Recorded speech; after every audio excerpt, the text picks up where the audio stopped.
पागलों की सरकार है। ये तो जो कोख में भी होगी ना औलाद, उसको भी कह देंगे देशद्रोही है। ये तो बागलें को पता था कुछ होता नहीं है, पुराने वालों को निकाल लें ताकि कफील के साथ मुसलमानों को टैग कर लें, शाहीन बाग के साथ मुसलमानों को टैग कर लें। मुझे धमकियां नहीं मिल रही, मुझे मुल्ली सुल्ली शाहीन बाग की सब बता रहे हैं देशद्रोही। तो झंडा फिर आके चले गए, आपकी बंदूकों में इतनी गोलियां तो उसको मार देते, दीप सिद्धू को मारते ना। देशद्रोही वो था जितने वहां तांडव मचा, वहां आपकी बंदूकें भी जंग खा गई है ना। गोली कहाँ मारी आपने? अन्नदाता को मारी, ITO पर। मैं उस वक्त मौजूद थी जब उसको गोली मारी गई। ठाके भारत को OLX में डाल दो, भारत को OLX में डाल दो, लो खरीद लो। और सबसे पहले एग्जाम्पल के तौर पर, ट्रायल के तौर पर बीजेपी के नेताओं को OLX में डालो कि इनकी कितनी कौड़े की औकात, इनको कौन कितने में खरीदता है, कि वो कौन सा धागा है जिससे RSS की चड्डियां सी जाती है, कि जो भी वो चड्डी पहनता है देशद्रोही बन जाता है ना। सारे के सारे देशद्रोही जो है वो सारे RSS वाले हैं और जो इनको बता रहे हैं। नाज़रीन, इस वक्त हमारे साथ खास बातचीत करने के लिए मौजूद है अयमन रिजवी, जो कि हर धरने की एक अहम हिस्सा बनकर सामने आती, चाहे वो CA का धरना हो, चाहे NRC हो, चाहे स्टूडेंट मूवमेंट हो, और अब किसान आंदोलन जो कि पिछले 2 महीने से ज़्यादा से जारी है। यहाँ गाजीपुर बॉर्डर पर अयमन रिजवी, हम उनसे जानना चाहेंगे क्या कहना चाहेंगी। जिस तरह से पिछले 2 महीने से ज़्यादा हो चुके हैं, किसान आंदोलन जारी, क्या कहना चाहेंगे इस पर आप? मैं तो यही कहना चाहूंगी कि देखिए हमारी एक तरह की जीत है, और जिस तरह आप देखिए कि अब बताने की जरूरत नहीं है, पुरानी वाली बात हो जाएगी कि जैसे 28 जनवरी में इन्होंने तांडव करने की कोशिश करी और कहा कि ये लोग चले गए, ये है, और इनका तांडव इन पे उल्टा पड़ गया, क्योंकि मेरे ख्याल से 2 महीने में जो काम नहीं हो पाया वो टकैत साहब के आंसुओं ने कर दिया और इस मूवमेंट को एक तरह से सफल की तरफ पहुंचा दिया। और पहली बार ऐसा हुआ कि बेगैरत प्रधानमंत्री भी गैरत में आए, उन्होंने जूम के साथ पॉलिटिकल लीडर के साथ मीटिंग करी। ये बहुत बड़ी कामयाबी है कि इनके कहने से कुछ नहीं होगा।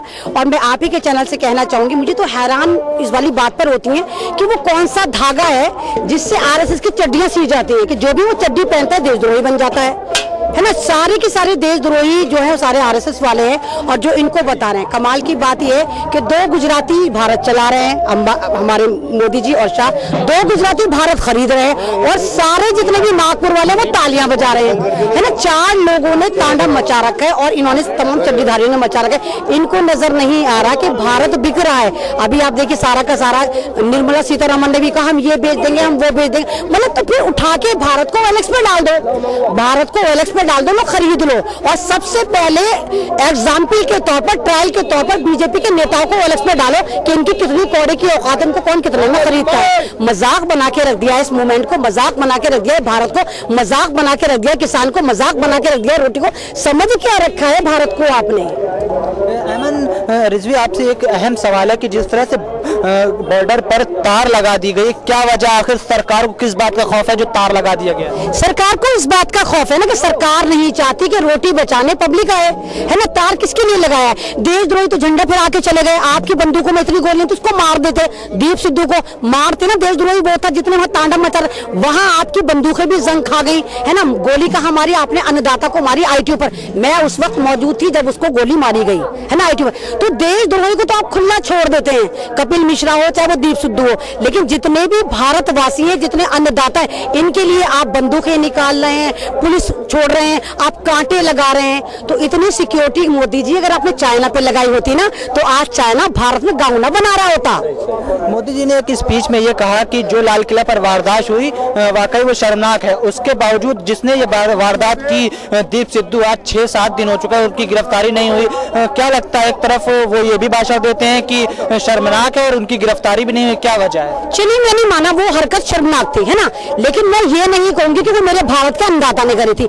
उसके बावजूद मेरे भारत के अन्नदाता का ज़र्फ देखो, जो गुनाह उन्होंने करा ही नहीं, उस गुनाह के लिए माफी मांग ली, है ना। माफी मांगी ना किसानों ने, तो वो हमने नहीं करा था। और दूसरी बात, मोदी जी आप ये क्यों नहीं बताते कि आप लाल किला बेच चुके?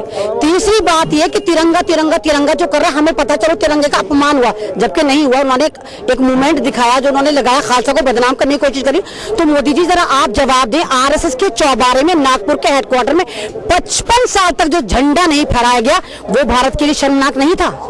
वो शर्मनाक नहीं था? तो ये पॉलिटिक्स, डर्टी पॉलिटिक्स करना बंद करें आप। ये जो बात बात पे आप गाय गोबर तीर त्रिशूल मंदिर मस्जिद लेकर आते ना, अब भारत जाग गया है। इस बार जो आपने भारत के अन्नदाता पे वार करा है ना, तो भारत नहीं सहेगा। पूरा भारत बिलबिलाकर सड़कों पर है। आप कभी तार लगा रहे हैं, कभी आप मिलिट्री लगा रहे हैं, फिर भी आपका दिल नहीं भरता तो आपका तवायफ मीडिया को बदनाम करने पे चक्कर में लगा, आलिस्तानी खालिस्तानी, तो आपके कहने से नहीं होगा। ये कल भी भारतीय थे, आज भी हैं, और इंशाल्लाह ये भारत को भी बचाकर लेके जाएंगे, रोटी को भी बचाकर लेके जाएंगे। इन चड्डीधारियों को, इन गुजरातियों से हम बहुत जल्दी निजात पाएंगे। इस पूरे मामले में एक बहुत अहम सवाल है, जिस तरह से एक रिपोर्टर मनदीप पुनिया की गिरफ्तारी हुई है जो कि हक की आवाज को बुलंद कर रहा था, क्या कहेंगे इस पर आप?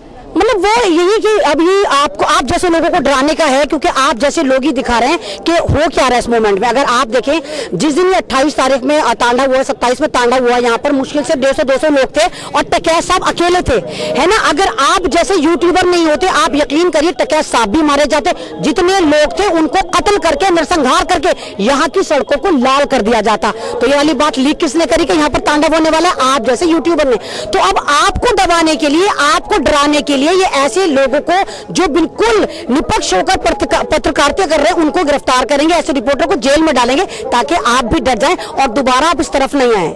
डॉक्टर कफील खान, जिसको सीए के मूवमेंट के वक्त जिस तरह से उन्होंने अलीगढ़ में एक स्पीच के दौरान कुछ बातें कही थी, उसके तहत उन्होंने ये कहा था कि हेट स्पीच है और उन पर एनएसए लगाकर जेल में बंद किया गया था। अब जो है उन पर एक और इल्जाम, हालांकि अब वो जेल से बाहर है, और अब उन पर एक और इल्जाम लगाया जा रहा है कि वो ट्रैक्टर रैली में, हिस्ट्री शीट में उनका नाम किया, और ट्रैक्टर रैली में ये कहा जा रहा है कि कहीं ना कहीं हिंसा भड़काने में डॉक्टर कफील का भी हाथ है। क्या कहेंगे इस पर आप? अरे ये तो पागलों की सरकार है। ये तो जो कोख में भी होगी ना औलाद, उसको भी कह देंगे देशद्रोही है। ये तो बावलेन को पता था तो कुछ होता नहीं। ये पुराने वालों को निकाल लें ताकि कफील के साथ मुसलमानों को टैग कर लें, शाहीन बाग के साथ मुसलमानों को टैग कर लें। मुझे धमकियां नहीं मिल रही, मुझे मुल्ली सुल्ली शाहीन बाग की सब बता रहे हैं, लेकिन मैं लगातार जब से सबसे पहले सिंघू बॉर्डर पर आया था, सबसे पहले मैं पहुंची, बुराड़ी पे मैं पहुंची, सबसे पहले जब यहाँ पर मैं पहुंची, तो हम तो कह रहे कितनों को मारोगे और मौत हमारी है ना। तो मैं आपके चैनल से एक ये वाली बात कहूंगी कि भारत के किसान हैं, दौलत के तलबगार नहीं, सत्ता के तलबगार नहीं, हाथ में इनके हल है। कोई तलवार नहीं, देशद्रोही नहीं है।